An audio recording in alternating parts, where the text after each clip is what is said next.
tidbit from 1983 when Ron Paul was part of the congressional baseball team playing for the Republicans and, of course, won the game for them, running a bunch of different home runs. Of course, he's the only member of the congressional baseball team also to ever knock it out of the park. We got a clip of him hitting a home run coming up right before we go to break, so stay with us for that. Something sports fans, I'm sure, will enjoy out there. Hey, I'm suddenly a fan of baseball. I've always been a fan of baseball, but when Ron Paul's involved in it, it's even better in that Astros uniform. Okay, let's get into the really serious news up front here. Fox News is reporting it. We told you this was coming.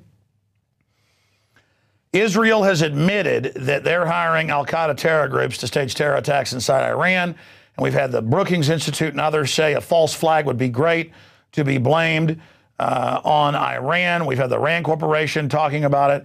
And sure enough, Israel accuses Iran of bombings in Georgia and India, while Iran rejects the claims. The violence came as a result of comments by Israeli officials have raised concerns Israel might be preparing an imminent strike on Iranian nuclear facilities. The U.S. and other Western countries have been pressuring Israel to give sanctions more time. Whether Iran did this or not, it's all very, very suspect when the neocons and others are calling for false flag provocations. That we even have the head of national security, Mr. Clapper, putting out a policy report saying a provocation to blame on Iran would be useful. This from our own government that staged the events that led us to Vietnam, the Gulf of Tonkin, Operation Ajax, and 53 to overthrow Iran, staging terror attacks. And then, of course, Israel attacking the USS Liberty to blame it on the Egyptians, and Israel bombing U.S. Hotels and movie theaters in Egypt to blame it on Egypt. I mean, who knows what's really going on here? We'd be schmucks, to use a Yiddish term, if we just didn't look at Israel to be the possible culprit in these terror attacks. Doesn't mean it couldn't be Iran. We're not big fans of the authoritarian rule of the mullahs either. I'm kind of like the founding fathers. I don't trust government. I don't like government. I don't like any of these governments. And I don't believe a damn thing they say. Excuse the French. Okay, let me go ahead and continue here with the next report. Investigation. Media Matters conspires with White House to influence news. Tucker Carlson's Daily Caller came up with this information. That's like announcing that the sun is yellow and water is blue. But yes, it's true. George Soros and the White House, according to the documents they've gotten, completely run Media Matters, who poses as a nonpartisan media watchdog, but really is a group of anti-American scum demonizing anybody who isn't for absolute total Sovietization and gun grabbing and every form of slavery you can imagine. A very nasty group whose memos got leaked a year ago that they plan to infiltrate alternative media and Fox News and destroy them from within. So I am pretty creeped out by these folks. And, of course, you know right now that the reason you're seeing Obama worship coming out of News Corps with Mike Huckabee saying Obama's a great Christian, good American, trying to take good care of us, is because Rupert Murdoch is basically being blackmailed. There have been criminal indictments of his staff and minions in England, more arrests over the weekend, 8 different staff of his different outfits, and there's open Justice Department investigation of Rupert Murdoch and his family that own News Corps. So that'll teach him to let Glenn Beck talk bad about, well, you know who. And it's not that I'm a fan of News Corps. They're big, fake, neocon globalist. But to have a Justice Department that ran fast and furious, a Justice Department caught paid off by big banks in the Cayman Islands to stop criminal investigations of money laundering, a Justice Department that makes Al Capone look like a choir boy, well, it's just a joke. And so even if Rupert Murdoch's a tyrant and involved in low-level corruption, that's nothing compared to the real mafia that's trying to destroy his media empire. Because if they can bring down Fox News, who's gotten rich as posing as conservatives and libertarians and patriots, they're taking down the head so they can go after the rest of the real patriotic media after them. So I'm telling you, Rupert Murdoch, and I know your people watch, Roger Ailes, all of you, you got to release all the fast and furious info, the drug running info now. Doesn't matter if Bush was involved previously. This is about survival. You've got to go after them on all their other crimes, the money laundering, or you're done. You're not going to play games with these guys. They want you in prison for paying off police for, info on people and wiretaps. And I'm not saying your crimes are good. You've been caught doing it. But compared to running guns into Mexico to blame the Second Amendment, I'm sorry, tyrants cannot carry out justice against somebody. May 10 guilty men go free, that one innocent man not go to prison. You cannot get justice from this Justice Department. It's like having the devil run heaven or something. It's like saying Superman works for Lex Luthor. It's an oxymoron. It's butt backwards. It's creepy, man. I tell you, I got called about a year ago for a news article they were doing in their watchdog by one of the chief editors and writers over at Media Matters. And I said, listen, out of the gates, you guys work for George Soros and the White House. And the guy started laughing and saying, that's ridiculous. So I pulled up in front of me on the computer federal filings for nonprofits. And I showed him where Soros was giving millions, and the guy started laughing at me.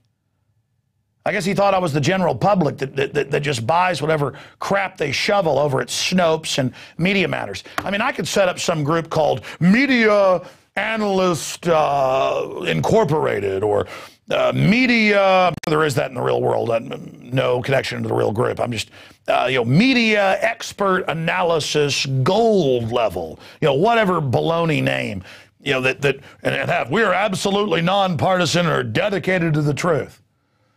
And then I could tell you Easter bunnies were real or whatever. I mean, it's just amazing what comes out of these people. And it is creepy to know they're after me. I mean, it's super creepy. So stand with us, folks, because we stand against this guy. Okay, continuing here. Global media promotes Syrian activists begging for military intervention. Paul Watson called me and said, I'm going to do this article on this guy today. And I said, yeah, I've seen him on CIA 360 with Anderson Astor Cooper, the Astor heir on there. Or is that the guy that runs Daily Caller that's the Astor heir, or he's one of the other big heirs? The point is that I've seen this guy on different news channels, and in one take he's like, we are being attacked. I am Habib. Save us in Syria from what Assad is doing. And then I cut to another clip, and he's like, oh, yes, we're here. Everything is under complete bombardment. I mean, he's an actor from England, and so you can't believe any of it. It's like, they say Assad has killed no one. He has killed 40,000 today. I saw it. And then they cut to him on another show. He's like, I am here to tell you Assad is getting you. I mean, they can't even have their actor. We all know from Team America they hire actors to ladle out BS. It's like, it's not about being gay, Gary. I mean, they can't even have an actor who sticks with the same voice in this whole deal. So we're going to do some video work on that in the next few days. We're going to pull those clips. But he's just begging for the UN invasion, which is now the Arab League's begging for and is all being lined up. And again, I'm not a fan of Assad, but I'm not a fan of Al-Qaeda either, who they're putting in charge there like they did in Libya. I mean, how dumb do these people think we are? America, America, oh yeah, fighting for your freedom. TSA sticking the hands down your pants, groping grandma's underwear. Oh yeah, microwave ovens, IRS takes your house with no due process. Well, that's not America. Is that funny? I should actually record my own America, but actually write it up well and not just go off the top of my head. It's not about being gay, Gary. Look, I hadn't watched Team America in like 6-7 years, and I made the mistake of getting the not rated version and putting it in this Saturday as I was jogging on the treadmill for an hour and 50 minutes. And let me tell you, not a family movie. I've never seen puppets do this. I never thought of puppets doing things like this. It's ridiculous. Oh, Hans Bixby, come on in. Get me Alec Baldwin. Get me Sean Penn. They have both been very useful to me. So, Kim Jong-il almost sounds like some kind of Elmer Fudd type character. Be very careful. I've been hunting for wabbits. All right, I'm digressing here. I apologize. This is Infowars Nightly News. This is what happens when you're teleprompter free. That's why the globalists make sure all the corporate whore media is all teleprompter fed. Police union demands info on 9/11 toxic debris. Well, I mean, Christina Todd Whitman admitted years later she was ordered to say the air was safe to breathe. Of course, I was on the air the day after 9/11 saying, get real respirators down there. It doesn't matter if they say it's safe to breathe. That building's made of asbestos. And of course, now thousands of police and first responders have gotten cancer. All the police dogs died 5-6 years ago. And New York City's police union is demanding more information about effects of toxic debris from 9/11 attacks. But I thought I was a conspiracy theory. I mean, the government told me it was safe, and they never lie. Now, let's get into the eugenics portion of the evening, because that's what runs this whole system, is the globalists playing God. That is a good graphic. I hadn't seen that. A sperm with a head of a skull swimming towards the New World Order's global death or democide. I know, but coming up with that, I don't think anybody's ever put a skull on the head of a sperm. It's not about sperm, Gary. All right, I apologize. It's a family show, but this is just too much. And you know what? I'm getting more and more gallows humor here, because if you want to get down to the nitty-gritty, I'm pretty freaked out right now. All right, this is just what came across my desk today without even looking. Without even looking. Let me just read you the headlines, and I'll go through them each in order. In 1984, a World Bank report contemplated sterilization vans in camps, and they said once they bankrupted everybody, they want a post-industrial world, they'll have social workers that come and say, if you're poor, you can't have your kids, and then you're all going to be sterilized, and they're going to put you in camps as well. I mean, you can go to my website, go to Infowars.com, read the article, and link to the World Bank, who has this posted and is proud of it. Male and female sterilization IUD can be made more readily available through mobile facilities such as sterilization vans in Thailand, or periodic camps such as vasectomy and other surgeries they have in India. And of course, it turned out the forced sterilization of India was going on at that time. You want U.S. taxpayer money? Got to get sterilized. And again, a lot of folks are like, well, good, to get rid of those brown people. What comes around goes around. This stuff's going on here as well, through your water. Oh, and we have some articles on that.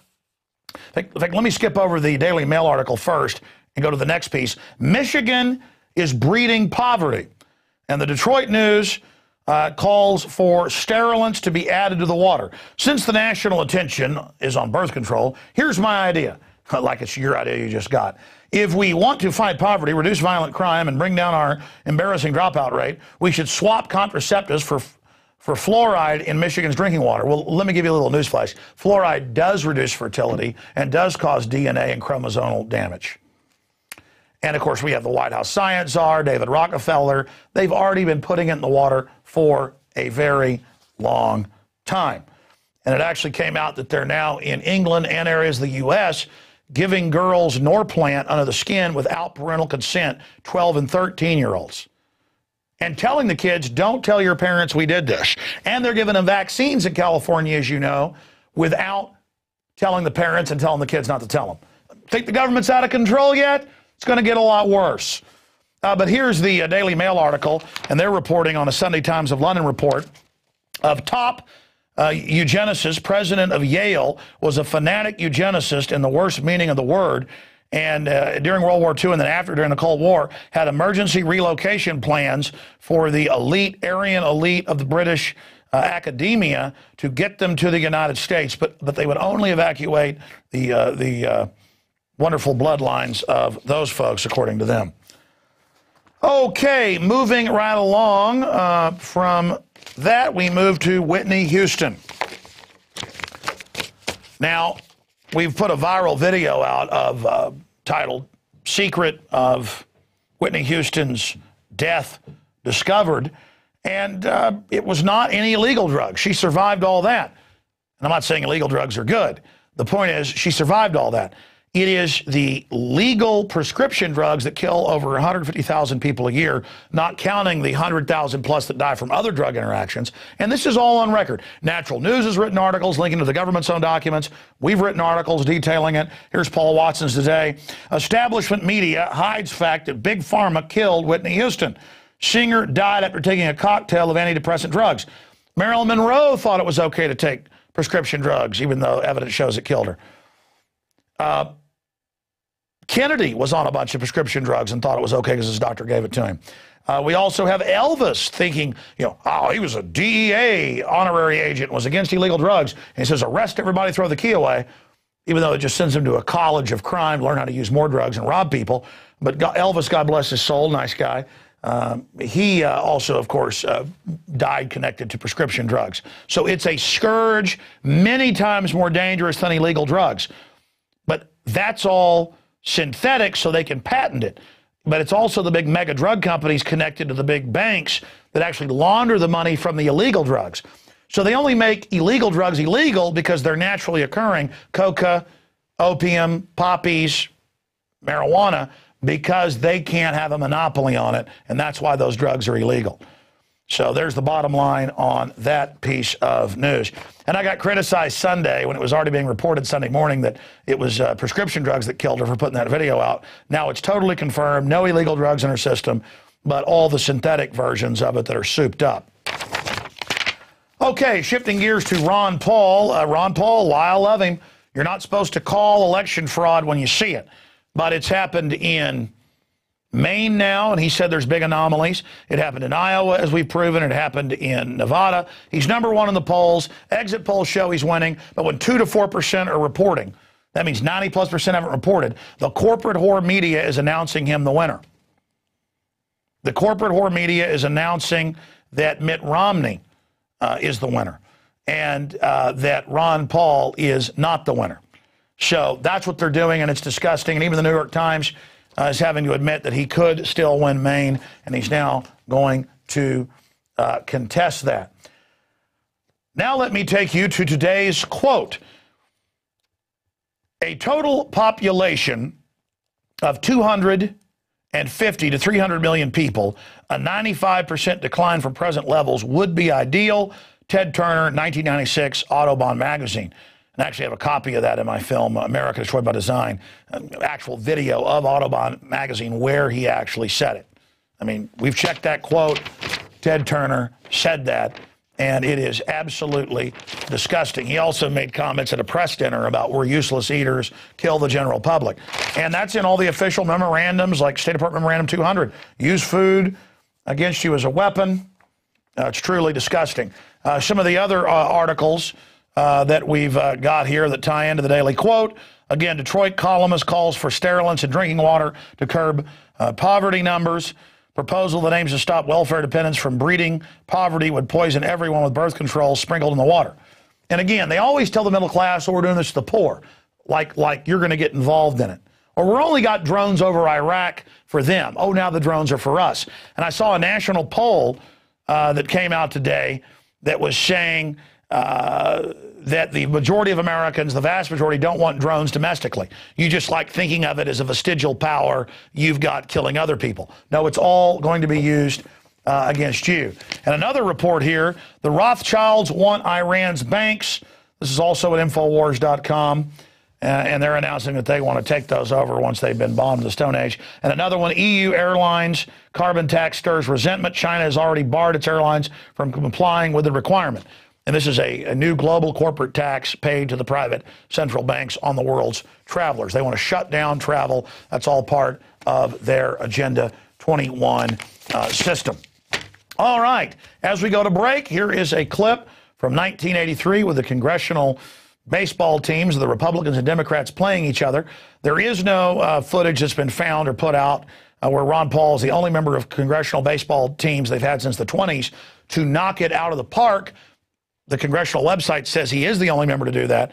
But in the short video we have, we're not going to show it all to you, but it's on YouTube, he knocks it all the way to the fence and runs home runs 3 times. So here is one of those right now.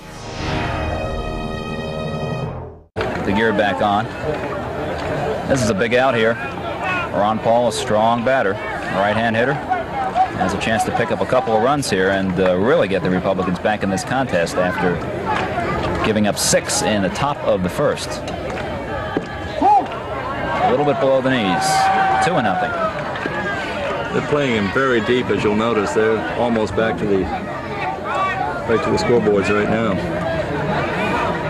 Sinar is deep, shaded around the left center field. This one has hit a ton out to left center field. It is going to stay in the ballpark, however. Sinar picks it up, relays it back in. And that one makes it a 6-4 ball game. That's the kind of shot that makes it come. We were brought up loving our country and our Constitution. That in the United States of America, we were free. And that's an attitude that we've tried to instill in our children. I met my wife while in the Air Force. I was a combat pilot in Vietnam. I served in Desert Storm as a commander. When I graduated from the academy, I took the oath of office. And as a commander, I administered that oath to many people. Now I wonder about the understanding people have of our Constitution, and I think about our candidates for President of the United States. It's interesting to see the support Ron Paul gets from the military.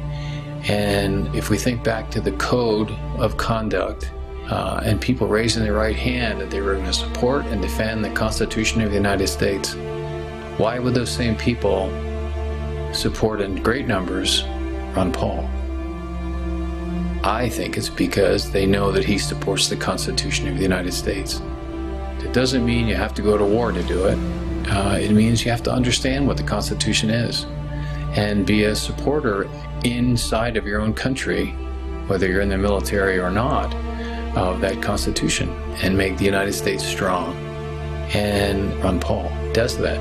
That's his feeling, that's his thrust. And that's why if you look at the percentages that support him in the military, it's huge. Why is that? Because they've raised their right hands and they're putting their lives on the line for us here in the United States. And they know that Ron Paul does the same.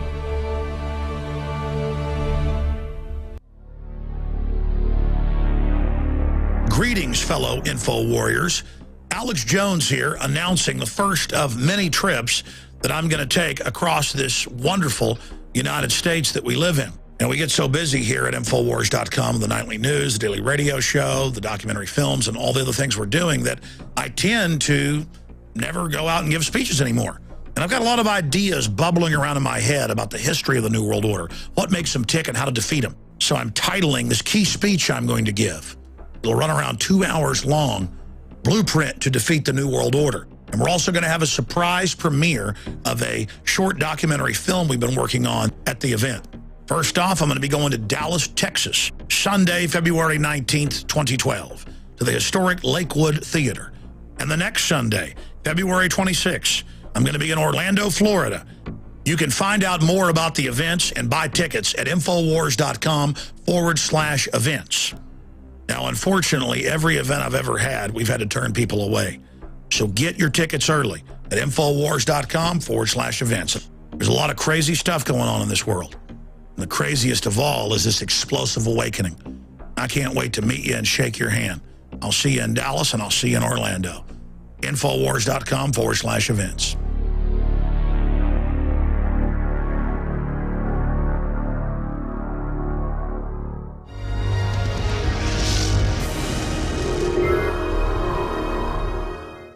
And we are back again. Thank you for joining us on this Monday, February 13th, 2012 edition.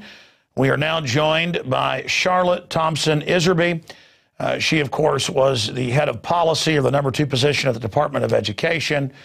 She'd worked in the civil service internationally before that. Her father and grandfather, of course, were members of Skull and Bones, and information that she gave to Anthony Sutton was used to basically break Skull and Bones wide open.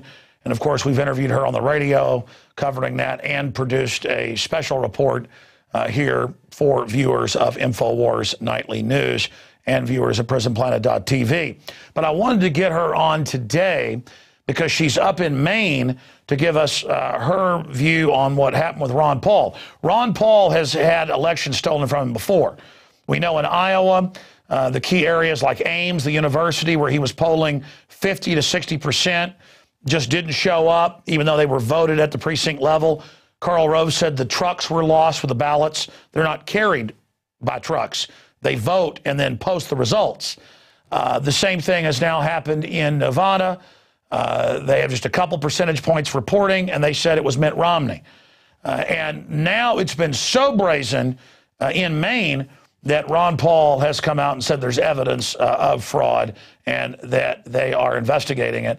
And the New York Times also had the headline today, could Ron Paul still win in Maine? So a good job to Ron Paul. He doesn't like to look like a sore loser, but when there's open fraud, you've got to say something about it. So she wants to speak to that. Then we're going to get into education, why they're attacking the family, what this outcomes-based dog training is, instead of educating people or teaching folks how to learn and be open-minded.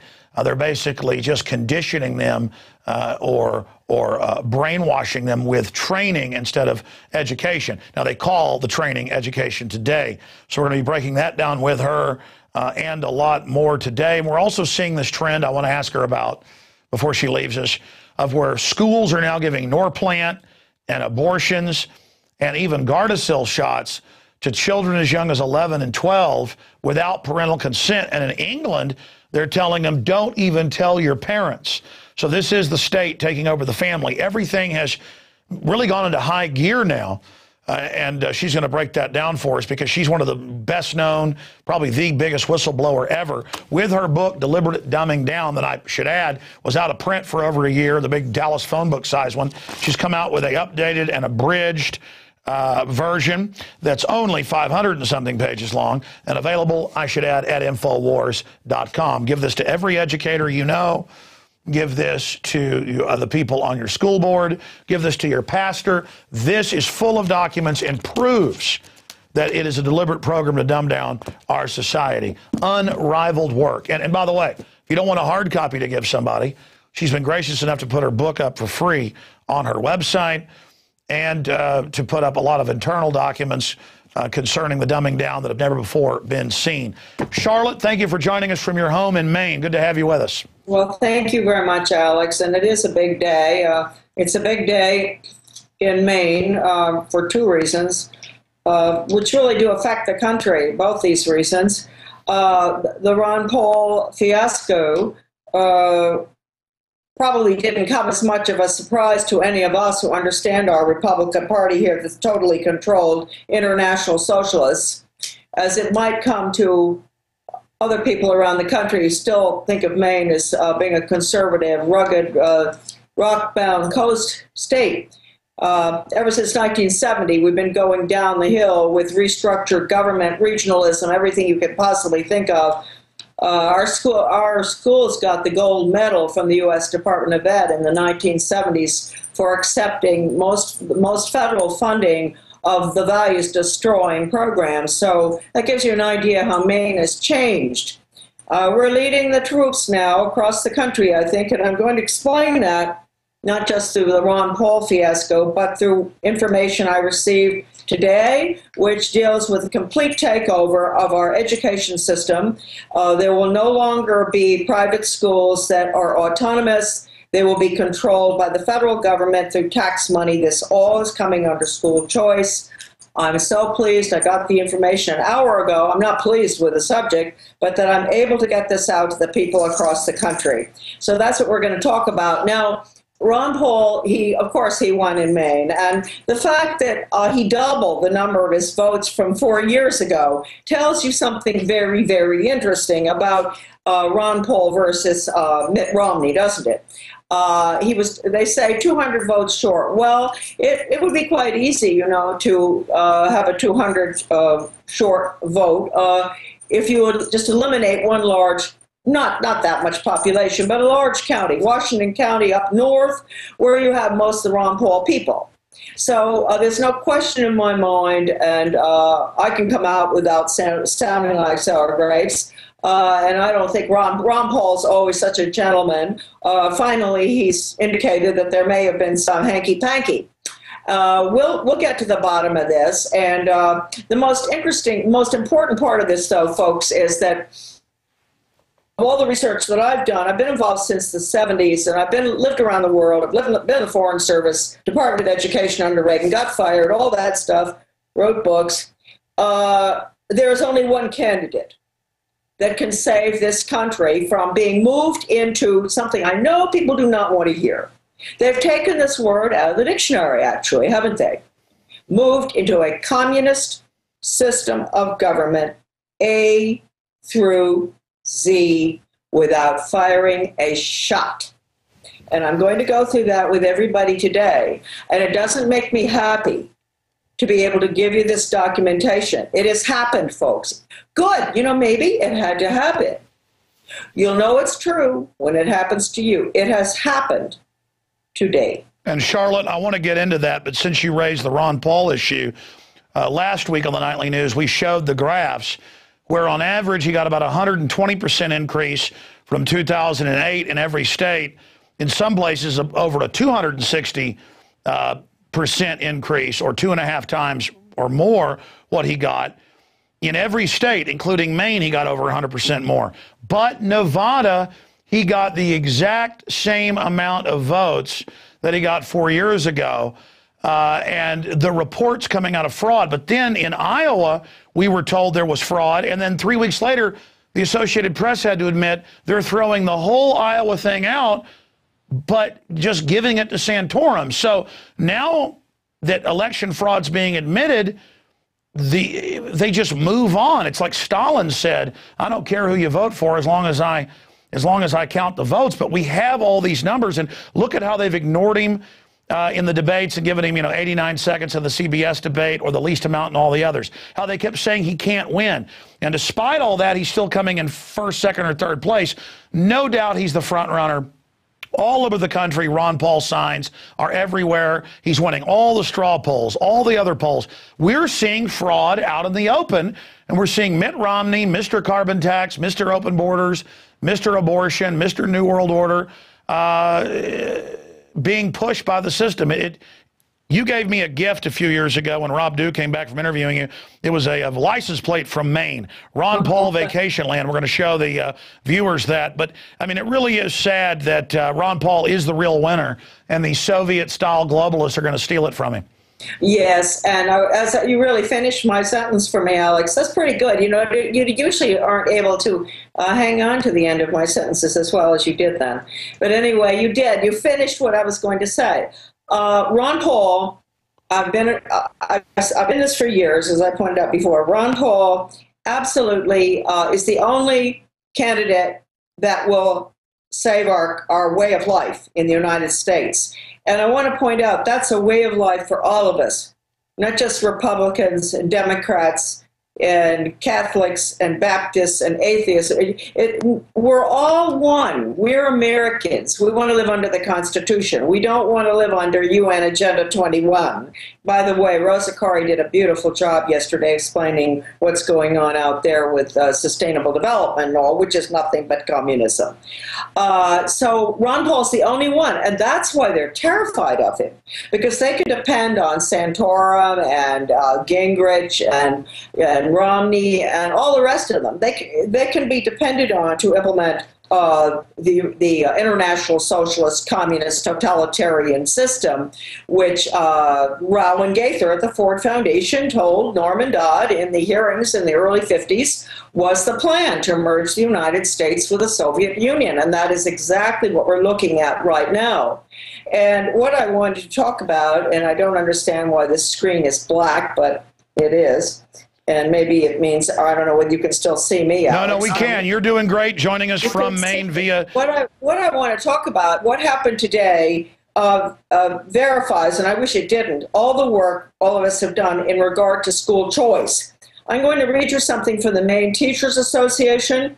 One of our good teachers, who's a great activist, gave this to me an hour before the show, and I'll just read it. Here we go, okay?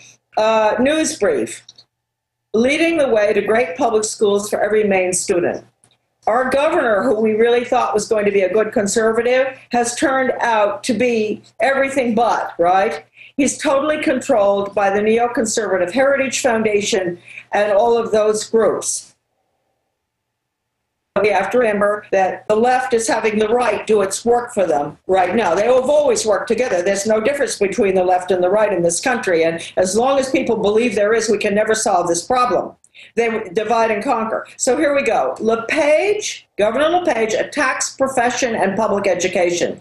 Governor Paul LePage announced an education agenda that continues his attacks on the profession and public education. This is a synopsis of his plan. Teacher evaluation would be altered to enhance management authority and control of the profession.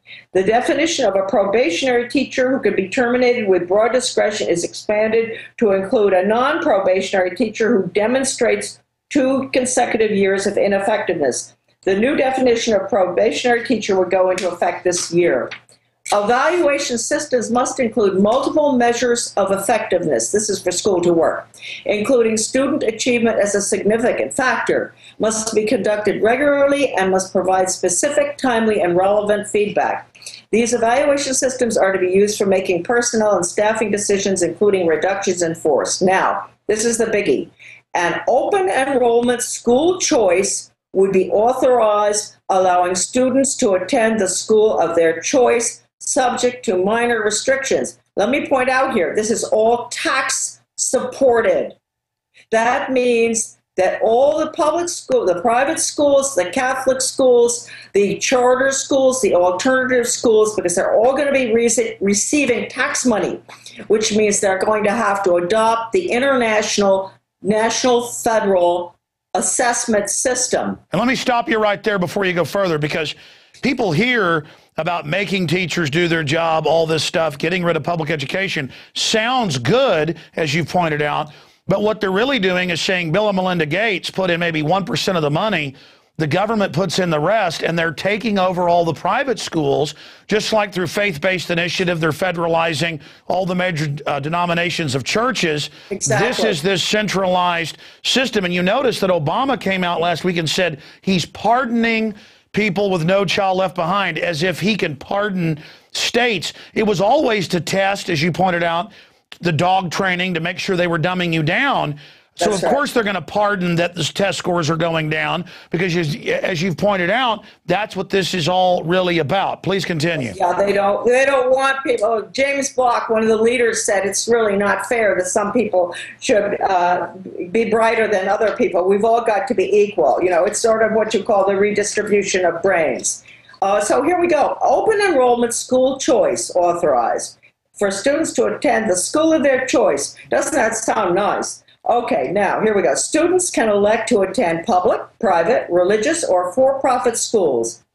Now, get this, and don't forget, the minute you take tax money, you're controlled, and you will take the national assessment, which is 60% attitudinal, all about the environment, all about humanism, no God, no nothing. Okay, now, students can elect to attend any school they want, really. Funding from the state and local taxpayers at the state tuition rate would follow the student. That's school to work. So if he's going to be a welder, the funding will go there. Or work at Bath Iron Works or whatever. He's going to whatever. And they admit School they want to districts tell people what they're going to be, but let's expand. People who said this wouldn't happen, look at how they're telling the Baptist and Catholic churches and everybody, you're going to put in vending machines morning after pills. You're going to hire people that aren't even Christian or part of your denomination. You're going to teach sex ed. They're already taking everything over. That's right. Now we go on. It says school districts and private schools approved to receive public tuition funding can choose to become schools of choice by opening their enrollment to students from other districts. Statutory language that prohibits public money from going to private religious schools is expressly removed.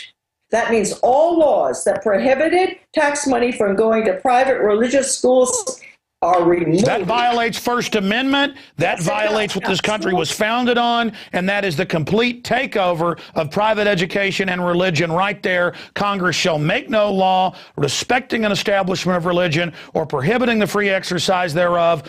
Boom. And notice, Charlotte, they're coming out with forced shots now. They're coming out with forced fluoride for the first time now. They're taking the gloves off. The New York Times is panicking and admitting that everybody's waking up to Agenda 21. I think they're taking the gloves off and accelerating because they're scared we're waking up. Yeah, absolutely. They're really moving fast. So anyway, well, let me just say here, I'm going to point, after I read this, I'm going to give people the recipe for this cake, okay? Parents are responsible for student transportation. See, no school busing, okay? The teacher certification process, get this. First of all, I'm going to tell you this is pure Pavlovian B.F. Skinner, and I know I've studied it for 30 years, rat training. The teacher certification process would be redesigned to permit easier alternate entry into the profession for those who have the academic and content area of expertise that, now get this, given proper pedagogical training, that's Skinner, a clinical school setting, that's the teacher is going to be watched every single movement that she makes. Does she give the candy to the child at the proper time after he gets the right answer? Okay, could make them effective teachers. When you see the word effective, E-F-F-E-C, that's Skinner. Okay, so we know that's in. Certification requirements would be strengthened for, they go on with that stuff. Now, career and technical education will be enhanced by requiring school districts to adopt a common school calendar with their career and technical center requires homeschool districts, homeschool. And again, now that's bringing homeschools under their control. To honor academic credits students earn at career and technical center, and establish a process allowing students to earn college credits at the career and technical centers. Regionalization, that's communism, according to the communist Zeitlin in the Daily World in 1976. He said, regionalism is communism. I have the quote.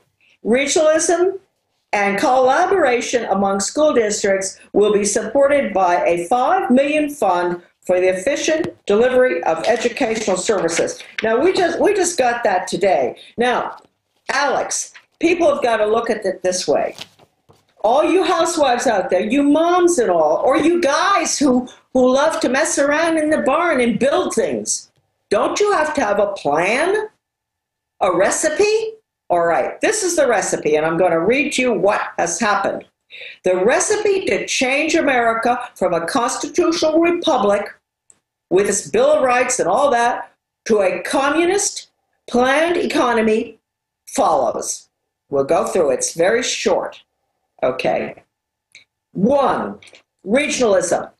That's consolidation. People have been, brilliant writers have been writing about it in this country for a long time. Nobody wanted to listen. That's the dropping of borders, the getting rid of elected officials, the creation of commissions and task forces and planning boards that don't represent us. Rosa, Corey talked about it last night on that great program, UN Agenda 21. Regionalism is key. It's the Soviet system, and they're putting it in under UN Agenda 21. Okay, number 2, we needed to have the agreements with the Soviet Union. That was done by Ronald Reagan in 1985 and the Carnegie Corporation. They dealt mostly with the use of computer software, development of critical thinking, and technology for school to work.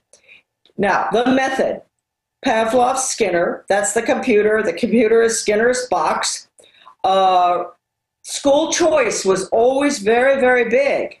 I started out mainly in my office. School choice, tuition tax credit, vouchers, etc., pushed by the neoconservatives and the Heritage Foundation. Even Chester Finn, he writes a lot about school choice, very involved in putting this whole agenda in. Right now, 25 years ago, he said about tuition tax credits, he said, short of throwing money in the streets so that all the little children could go pick up the money, there's no way to have this without controls from the federal government. So the school choice, I just read to you that our governor is putting in across the board here, according to this today, this document, okay, that's exactly what it is. And let me stop you. If we don't like Agenda 21, UNESCO, UN-run, federalization, ruining the public schools, this is a Trojan horse, not even a Trojan horse, not even hidden, to take over homeschooling everywhere. And that's what they've done in Australia, England, and now Canada, and they're trying in California. I know you know this, but for the audience who are new viewers and don't know, they say, oh, we're going to legalize and it wasn't illegal to begin with, you're homeschooling. We're going to do all of this, but you're now going to have to get a teaching certificate and follow our curricula. So That's it's right. a literal takeover. And basically what you hear the most about are charter schools. Charter schools have been in the works since the 60s.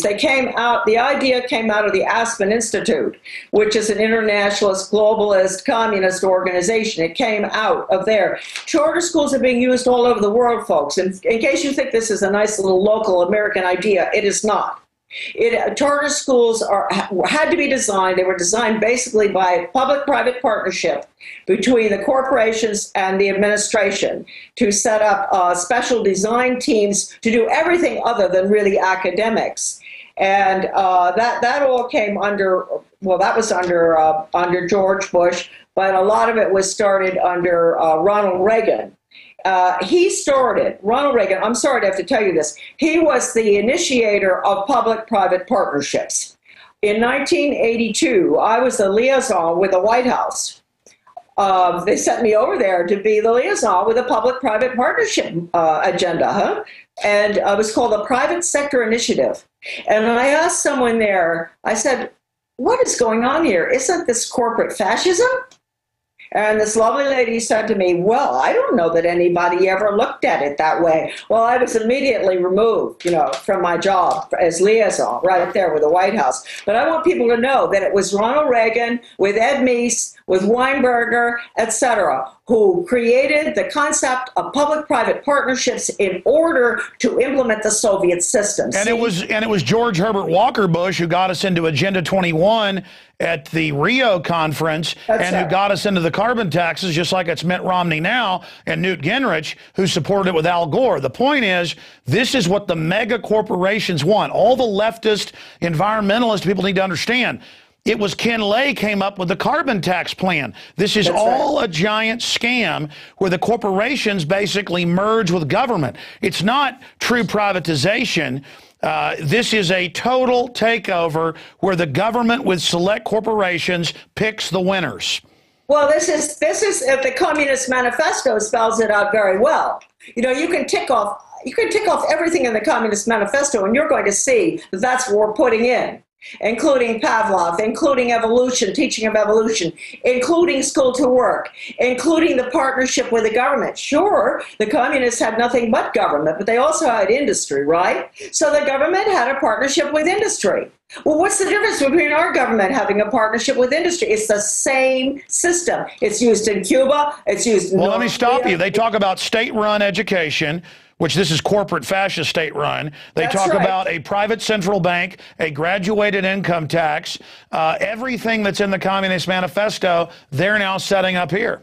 That's absolutely correct. Now, the tragedy with this thing also is that the Christian, formerly helpful Christian denominations had helped us a little bit. But in the past 20 years, since Rick Warren, the big management guru, came in and he infiltrated every single evangelical church in this country just about and has trained them for outcomes-based, purpose-driven in that philosophy, which is school to work, which is the communist system of government. That's state planning, planned economy. You can't have a planned economy without planning, programming, budgeting, management systems, total quality management, outcomes-based, results-based education. This is what Rick Warren went in and trained these Christian communities in. Little cells he set up all over. Then that was Drucker came in and did that. Then Rick Warren took over with a purpose-driven agenda.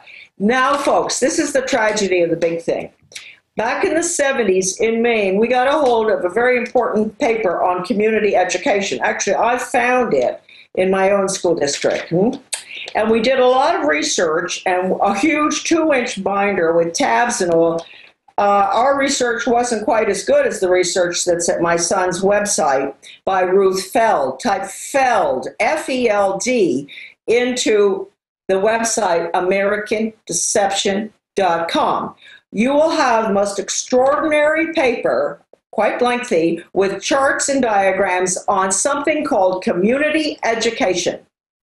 Community education is communism. And it was admitted to be following the design of the Chinese communists by a major community educator from Alaska in the early 70s at a big meeting in Washington on community education. Community education is the United Nations lifelong education system with everything under the of the school district, with unelected task forces. That's why they need the regionalism, running everything. No elected officials. They'll have nice little groups, task forces to take grandma to see the leaves in the autumn, abortion clinics, everything Alex was talking about before, school to work. Now, well, Charlotte, let me back you up. Let me just interrupt and back you up there and add a caveat. It's come out in Rhode Island, California, Michigan, and a bunch of other states. They come in with unfunded mandates, bankrupt the town, and now they have private corporations assigned coming in, taking over, saying no more voting, and we're going to double and triple your trash pickup, your water pickup, your power pickup, and by the way, we're not going to let you have that 100-year-old well anymore. It is literal corporate fascism that you're talking about. It's all here. It's all happening. In the North American Union SPP documents from Banff, Canada, 2007, they got sued by Judicial Watch. They got the documents. It said, North American stealth integration through education, through terror threat, through the threat of biological attacks, flu. And it said, using these crises, we're going to create mega regions within the countries. That's already begun. I mean, we're already in the North American Union, just like the euro was really set up in 1957, but they weren't told till 1999. As you pointed out, we are now in it. We're now in the New World Order. That's why it's now accelerating. But I want you to talk about their end game. If we don't stop them, what they're planning to do. Well, their plan is, they're doing it right now. In fact, it's going in right now. Their end game is to control us in our homes. The whole sustainable development agenda is absolutely frightening because we're all going to be moved out of our one-family homes into stack and pack, and we're going to have not allowed to have cars. Now the law in Germany. Now the law in Germany. Exactly. No more single-parent homes. There was a time when I really, 20, 30 years ago, I didn't believe all of this. I really didn't. I thought it just sounded so weird. You know, there were good gals out west who were saying to me, Charlotte, you know, these bicycle paths, I don't like the idea we have to put these bicycle paths in. She said, they said, you know, I have a feeling they're just doing this because they're going to try to get rid of cars. And I thought these gals were sort of cuckoo. No, they're not cuckoo. This is UN Agenda 21. And this will be the community education concept fits completely into what I've been seeing out in what Rosa and great, you know, Orlean Cole and Michael Shaw and all those great people out there are finding out. We got some good people here in Maine too are fighting it up in Rockland, Maine, a friend of mine. Yeah, folks are really waking up in California because they're deeper into it, as you know. It's the beta test. And when they passed last year that 20% carbon tax on all human activity, that sent the state into a cardiac arrest, people said, why are they destroying our economy? As you know, Agenda 21 states, post-industrial world. Charlotte, we've got as much time as you need. This is riveting info. This is what's happened to our world. Please continue. Well, I wish that I didn't have to make this announcement today, but I suppose it's good. We always felt that people wouldn't wake up until it really happened. I've got a meeting, and perhaps a lot of you listeners out there have got meetings coming up too in your little towns, and they sound so good. Ours is Dresden, Maine. We have about, I don't know, very few residents, maybe 500 or something. And it's an old, lovely town on the Kennebec River. And so they send out this needs assessment, really what it is, questionnaire to all of us. What do we want? I made a copy of it because I want to make sure I had it after it was, went into the office. Do you think we need more convenience stores? Do we need more apartments in this area? Do we need better transportation? All that stuff, right? This is exactly what Rose is talking about out there. This is UN Agenda 21. We looked at the 4 strange questions on it that were so obviously had nothing to do with Dresden, Maine, because first of all, we don't have a lot of the services that they asked us if the services were good enough, like garbage collection. We don't have that. I knew that this came from the state planning office that probably came directly from the out of the UN, out of one of the sustainable development places. But anyway, so they have this meeting coming up on the 21st, and I'm going to go, and I'm going to take Rose's book with me. I bought a whole carton of them, and I hope everybody else will buy a whole carton of her book, Behind the Green Mask. And I'm going to get this book out, and I'm just going to stand up there and I'm going to say, look, we don't want to be Delphied. You know, we don't want meetings that have been predetermined in the beginning. You know what your agenda is. You know what you want. You're all unelected people. You know, maybe we've got a few selectmen who are working on the planning and all, but that doesn't mean they were directly elected to do that. So what can we do? I know folks always want to say, oh, you know, Charlotte tells us everything's so horrible and the world's going to. Why does she tell us what we can do? Well, first of all, don't let me forget to tell you, homeschool, and don't you let them get near you with a computer. Not near you, but their plan is to connect your computer with the school superintendent. We have that agenda. That came in under George Bush first. Charlotte, you warned of this 20 years ago. They now admit in high school and middle school, everything done on the computer goes into a federal database, and they're tracking all of it, and they have the kids write papers on what mommy and daddy are doing that's actually going in government databases. Well, that's right. And let me point out that our governor just last week, the same so-called conservative governor controlled by the Heritage Foundation, he issued an executive order for the digitalization of all education. Now, that's the computer. And let me point out again, I think I said it in the last time with Alex, that once your child is on the computer, Benjamin Bloom said, you know, I can take a child from here to there in their values in 1 hour. All right, the computer is his Skinner's box. The computer is so dangerous. The head of the World Institute Computer for Assisted Teaching said about 20 years ago, he was so proud. His name is Dustin Houston. He's so proud. He said, won't it be wonderful when the child in the remotest area of the country can have access to the views, the help of the finest psychologists in the world, and nobody can get between that child and the curriculum. Now, look, folks, wait a minute. Think about that. You thought you had a hard time getting curriculum out of your local school board? You will never know what they're doing to your child. They're going to wreck his attitudes, values, and beliefs. They want to create the new Soviet man. That is their goal. And it didn't die in 1990. That was the biggest farce that ever happened. They had to make you think it was dead, because how could they possibly have put this in if you would continue to be concerned? Look at the EU. Look at the EU. I mean, all the mega banks funded the Soviets, but the EU admits they're the new Soviet, and they're literally making all the laws for the people. And now they're having them sign agreements where the countries can never get out again, and admitting that the new EU Soviet is run by 6 banks who you pay your taxes to, and you have no local authority. Well, the people, you know, you asked me again, we have got to, you know, Sam says something about, I really appreciate my son. What's what I said? He said, nobody is guarding the castle. And what he means is nobody's at home. You see, they got the moms out of the home. Nobody's guarding the castle. Nobody's guarding the children. Nobody's there to listen to the radio to find out when town meetings are taking place. Nobody's there to watch what's going on in the community.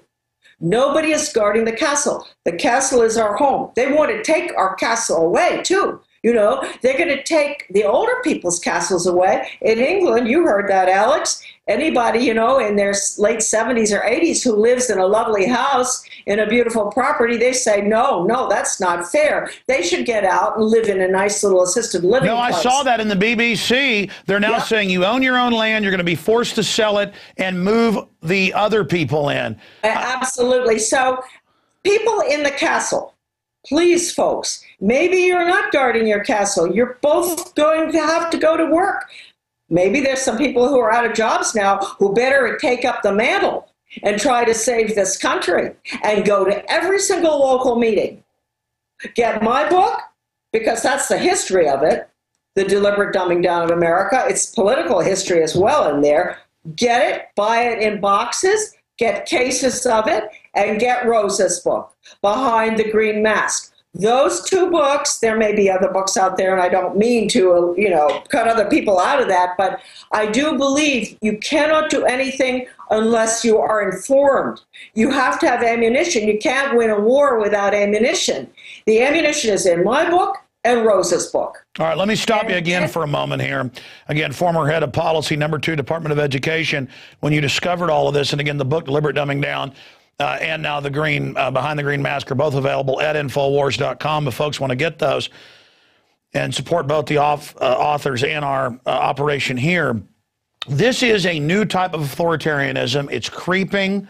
It's run by the mega corporations, so it's corporatist and bureaucratic. At the same time, it's this merger of fascism and communism that you talked about in the congressional hearings. It became evident was the plan of the Ford Foundation. Those documents were covered up for a while. You were able to get them. They're on your website, your son's website. Anthony Sutton exposed it as well. This is a diabolical program that's now out in the open. Ban Ki-moon last week said world government and to fund social services that will be in all your homes. The UN must make sure you're raising your children right.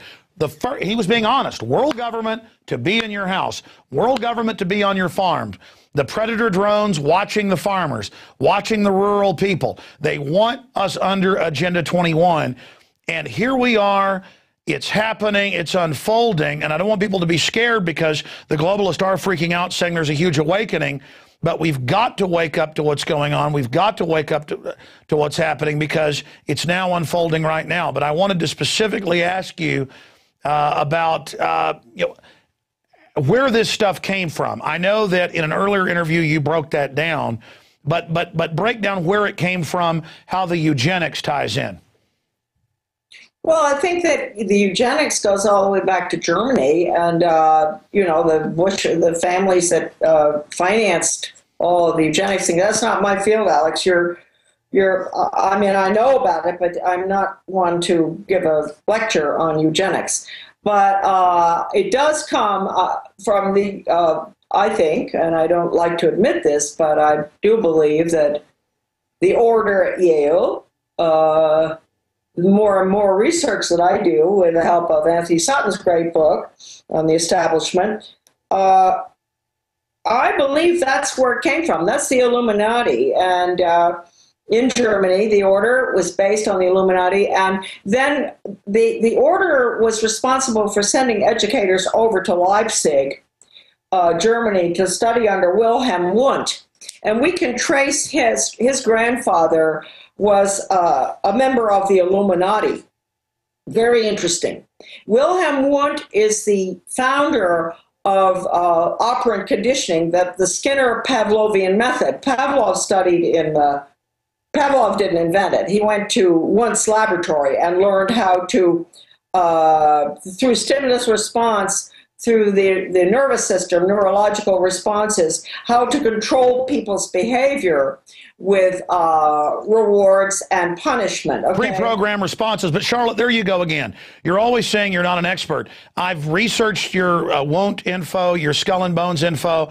That is exactly what the British and German scientists funded by the proto-robber barons were doing, was looking at a scientific model to control populations. And the Prussians, as you know, had been good at slave soldiers that were so brainwashed they didn't even know that they were slaves, the Hessians. Yeah. And so you're absolutely right. And then Skull and Bones, when you say the order that your father and grandfather were part of, you've gone through the documents, which are incredibly conclusive, that yes, it was another center point of expanding this operant conditioning, rat training, dog training into our society.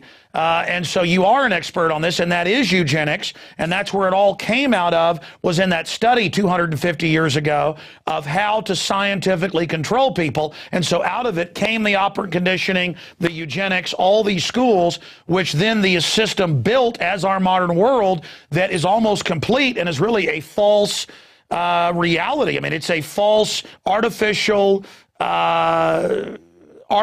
environment, like at a zoo or something that they've built for us, and now they're trying to finally end the family, in the home. And it's because people, as you said, don't understand that to own a home, to have the right of the Second Amendment, to have the right to raise your children and to not be a slave, that was fought for over thousands of years by humanity. And so we only had a short period of some basic liberty. Now the tyranny is just coming back in. Please continue. Well, I think we have to look at the how did this happen? Wilhelm Wundt, of course, he was a psychologist, and he believed that man was an animal without a soul. That's the key. You see, they really do believe that they're animals and that we have no soul, we have no free will.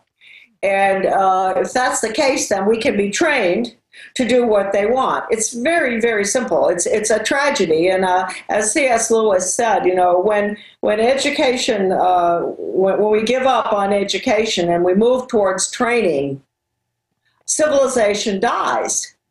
Now, that's very important. Do we want civilization to die? I mean, Aristotle was also the one who said something about, he who does not have an education can be compared to someone who's dead. That's that's basically what Aristotle said. So what we're doing here is we're not going to be educating anymore. We're going to be training for the workforce, training for the global. Our children are considered nothing but resources to spin off profits for the global economy. That is exactly it. And the tragedy here, I guess it wouldn't really make too much difference who was doing it, but I am absolutely devastated by the fact that the conservative movement is equally responsible, if not more, in a way more, because nobody suspected them. This is what's the tragedy to me. I mean, I spent, 40 years now, and I trusted all these people.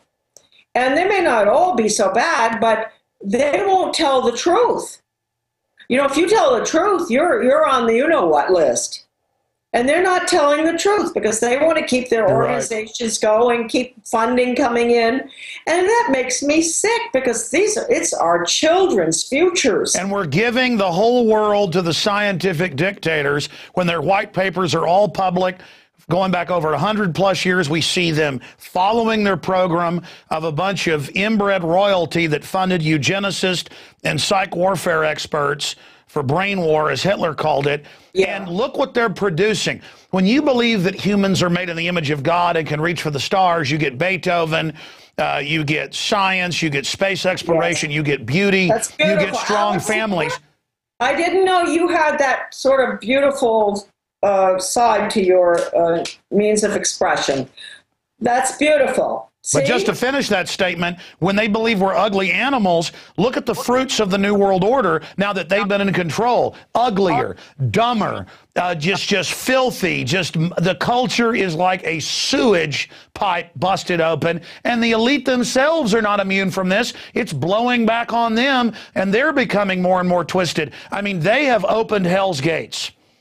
Well, they have, and religion is out the window. And before I forget, because we're talking about what can we do, well, all of us should become very active at the local level and watch the state too, and the state planning office. If I were you, I would go to the state planning office and I would ask for every single document out of UN Agenda 21. You want to see all of it and become informed. And then go back, do your homework, go to your local community. Don't allow any of these changes to be made unless they've been completely researched and that there is no federal or international influence in them, right? Now, the other thing, the most important thing, of course, is prayer. Please, what religion you are, but pray. Pray that we can extricate ourselves from this evil totalitarian system that once it's gone, once we've lost this freedom, that's the end. I think it was George Orwell who said something about once we let it go, freedom go, he said, that's it. He said, it's like somebody putting their boot in your face. And that's the end. And it won't come back. So don't say to yourself, well, I don't know, I think I can find the time to do that. Or I don't know, whatever. You can don't allow yourself to find a single excuse. Exactly. Orwell said O'Brien's torturing Winston, and he says, do you want to know what the future is, Winston, as Winston's being basically tortured to death and brainwashed and broken. And he says, what is it? And he says, it's a boot stomping on a human face forever. The future we're building, Winston, is not more beautiful or something that gets better. It's trampling and being trampled upon, more ugly, more twisted, Winston. It's about pressing on the nerve of power. We're the priest of power. It's about ugliness, Winston. Look at my face, Winston. You think I look ugly and burn out? That's the vigor of the hatred destroying humanity. We love death. We are psychopaths that enjoy ugliness. That's, you know what? That's the whole quote. It's really very good. And of course, Orwell, he knew because he was part of the group that was involved in the Fabian planning. Socialist. Yes. And so he knew. I mean, we've learned an awful lot from these people. We should really thank them, like Bertrand Russell and George Orwell. They've told us what's coming. We should thank them, but we don't listen. We just think, oh, that's something that my teacher gave me to read. Oh, maybe they did, about 40 years ago. But the point is, we cannot, you have to ask yourself, do you really want to live in this kind of a world? I mean, it's hard to believe that anybody would want to. That's the question you ask yourself, and you think, oh, well, they couldn't want that, so it's not going to happen. Well, they do want it, evidently. They have sick in their heads. They do want it. And now that we found out that the school choice agenda is nothing other than the Trojan horse to lock up this whole communist state planning economic system, that's what school choice is all about. That's what our brilliant researchers, many better than I am, have been pointing out for 25 years, and nobody would listen. Well, people are listening now, and it's covered in the book, The Deliberate Dumbing Down of America, available at Infowars.com. But let me just add this. Notice Bill Gates, the admitted eugenicist whose dad ran Planned Parenthood. He is at the tip of the spear for school choice, but it's not choice. It's these charter schools and others where they control the curriculum. That's this brainwashing training stuff. He is at the tip of the spear with GMOs that sterilize people, the forced vaccines. He's at the tip of the spear on every New World Order, North American Union issue, and there he is taking over the education and turning it from a classical education into this dog training. And now I've read the curriculum at public schools. The feds have had 1984 pulled in the last decade out of all the schools. Kindle's had it erased. Now they're actually memory holing it. And again, they're just racing through with their program. In closing, Charlotte, an amazing interview. In the last 3 or 4 minutes we've got left, other points that you think are important to add to the viewers out there? I'd like them to spend some time on my website. I've written a lot of articles. There's an article there that has to do with the letter I wrote to Ronald Reagan after I was, before I was dismissed from my job, explaining what was going on with the Marxist Department of Ed. And there are quite a few articles of mine that people should read in regard to regionalism and what's happening. I don't think there's any subject that I've touched on, school choice, touched on today that I haven't written about. And also my son's website, AmericanDeception.com, the 3,000 pages of the Reese Committee hearings on the investigation of the tax-exempt foundations in 1953. The hearings are there for people to read. I bought the last copy. It cost me $3,000, but that was nothing compared to what Robert Goldsboro sold me that for $3,000. He'd been offered any amount of money by one of the minions of the foundations about 30 years ago, any amount of money to get that one copy. So folks, you know what? Take advantage of the fact that that one copy is up on the internet at AmericanDeception.com and find out what these tax-exempt foundations have done to bring this country, this great country of ours, to the state where it is today, where I'm discussing this with you today. Please find out. And then the other thing is, I just want to tell all of you that thank you so much for your support through the years, and Alex especially and his crew there. I don't know where we would be. We would be so much worse off. Can you imagine? That's the one thing I want to say. You know, don't give up. Do not give up, because they, in quotes, planned on taking us down around in the 70s. That was planned with the Declaration of Interdependence, etc. And the people, a lot of them are gone now, great people like Maureen Heaton and Robert Morris and all. I name all of them, acknowledgments in my book. They're gone. They fought the great battle for you and your families. And if they hadn't, I would not be on the show now with Alex. Alex probably wouldn't even have been born when they were working, because you're very young, Alex, compared to all of us. And if it had not been for those people, so look at it this way. You may get discouraged. Don't give up, because there's always hope. I mean, we thought back in 1975, 1980 that we were going down.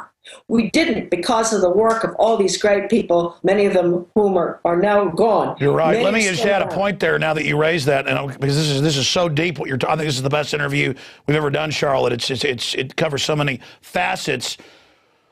The globalist power is also their weakness, because it's a stealth takeover. It's very hard to wake people up, but because it's stealth, when we do fight it, we're able to reverse it, especially when people see that it's been hidden and deceptive. And so the globalists, Zbigniew Brzezinski, Hillary Clinton, he's got a new book out admitting that the globalists are starting to lose. Hillary says they're starting to lose the info war. And that's why we're seeing such an energetic fight now out of them, is because they are cornered rats.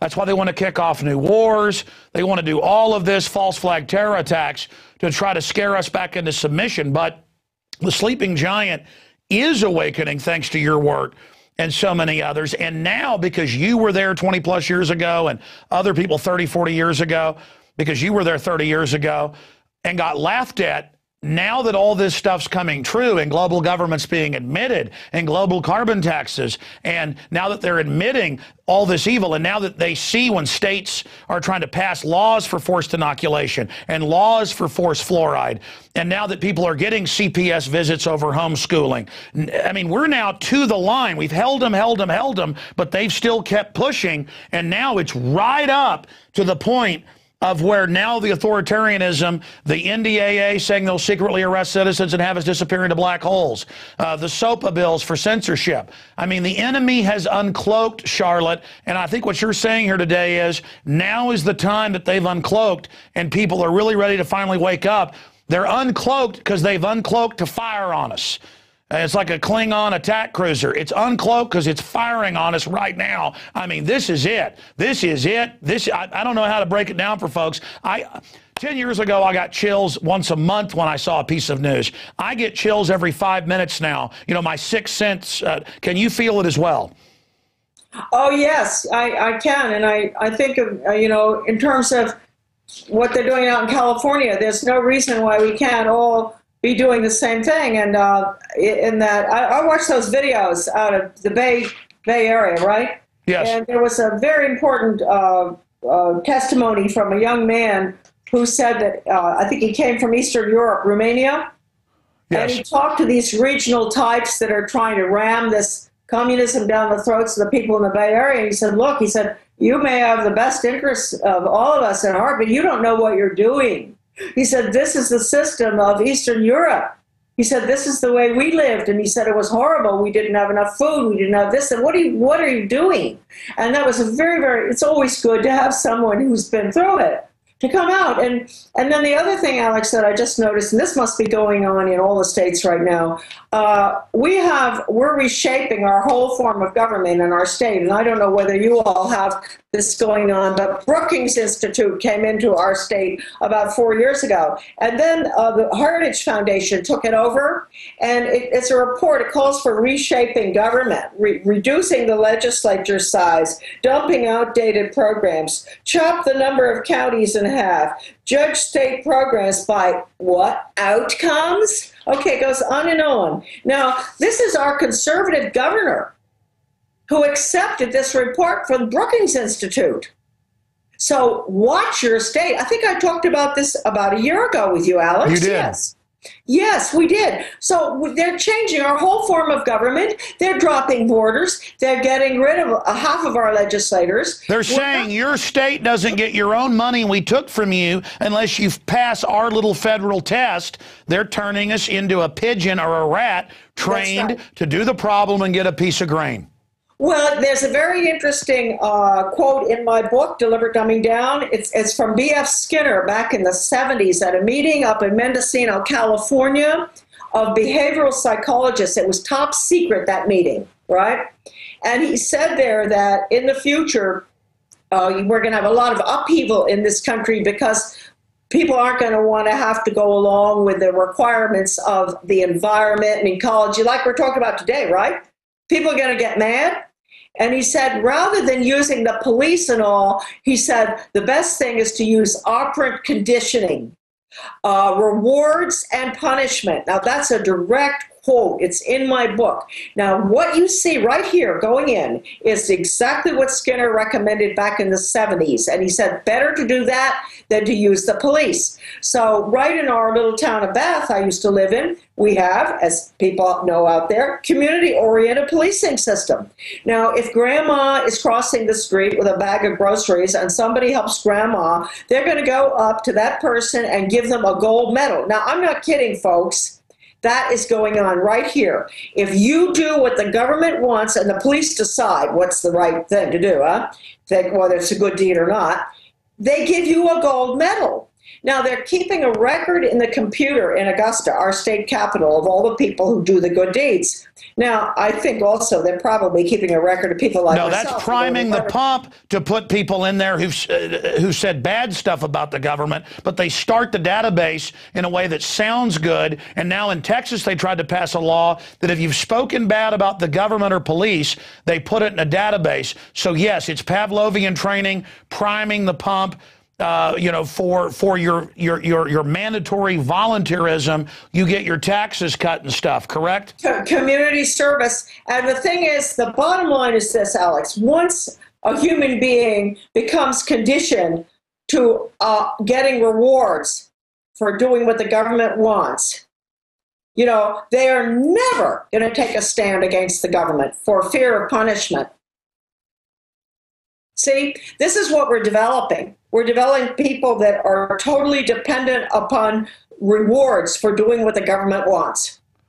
Well, Charlotte, I really appreciate you doing this extended interview. It was an hour long now. I meant it to be 25, 30 minutes, but it's always so amazing having you on, and all the points you bring up just light fires in my mind of recognition, data points. Everything you're saying is so true. And then some, and I could see that fire in your eyes and hear it in your voice that you've got so much knowledge. What you're talking about is so real, and you just want people to look into it for themselves. I can see that you were doing the interview via light through the window, and it's now gotten dark there in Maine.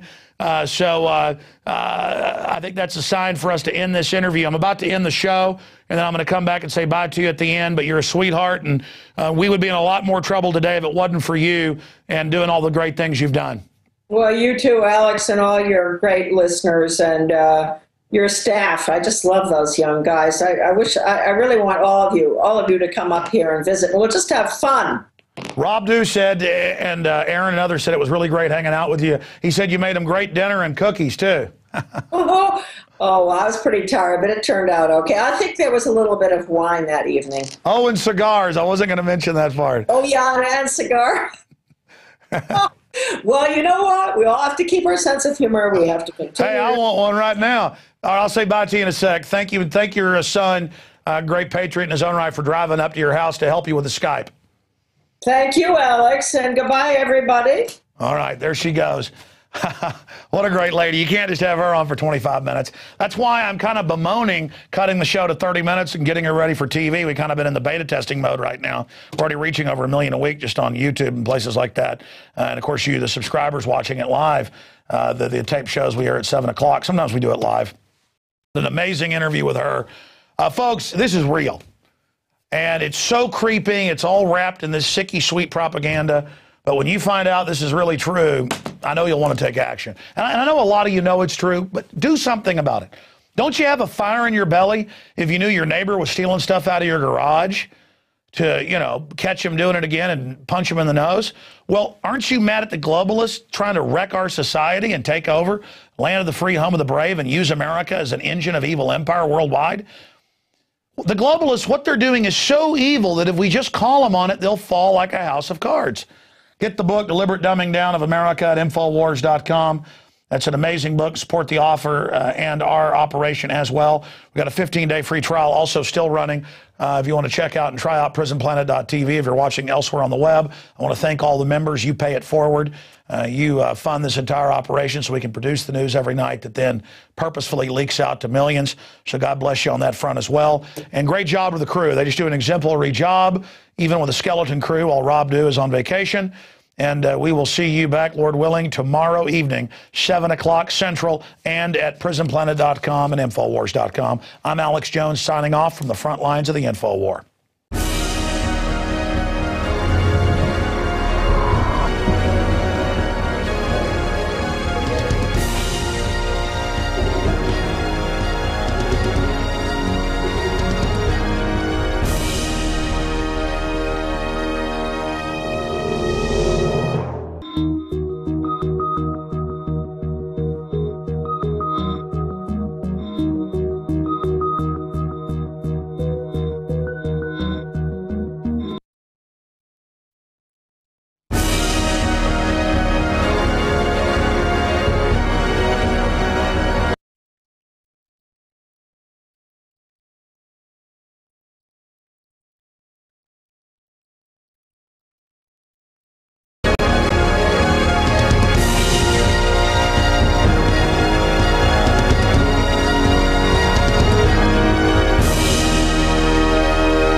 You have found it, the tip of the spear in the fight for human liberty worldwide. As meager and meek as we are, we're the best there is. God bless you. Thank you for joining us. It is Monday evening. It, of course, is Monday, February 13th, 2012. And Charlotte